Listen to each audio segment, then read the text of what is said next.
шарифзода лутфия, сокини ноҳияи муъминобод. филми мустанади хиёнатро тариқи ҳамаи шабакавии телевизиони Тоҷикистон дар якҷоягӣ бо аҳли оиламон тамошо намудем ва ман боварӣ дорам, ки тамоми мардуми ноҳияи муъминобод ин филмро тамошо намуданд ва мо бори дигар ба чеҳраи манфури Муҳиддин Кабирӣ, хиёнаткори ашадии давлату миллати Тоҷикистони азизи мо ошноӣ пайдо намудем.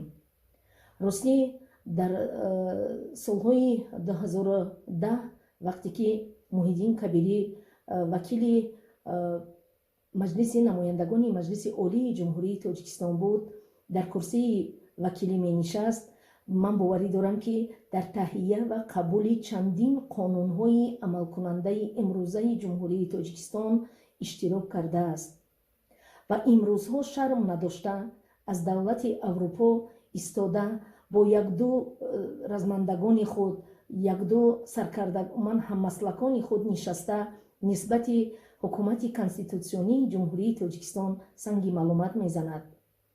оё боре наандешидааст, ки дар ободии Тоҷикистони имрӯзаи ободу зебои мо ягон арзише, ягон саҳме гузоштааст? ман боварӣ дорам, ки ин хиёнате, ки имрӯзҳо Муҳиддин Кабирӣ ба мардуми Тоҷикистон, бахусус ба аҳлу авлоди худ, ба хоҳарони худ, ба писарамаҳои худ кардааст, ҳеҷ вақт онҳоро ягон кас намебахшад. ва ман бо боварӣ гуфта метавонам, ҷавонони имрӯзаи Тоҷикистон, ҷавонони солҳои 1992 ки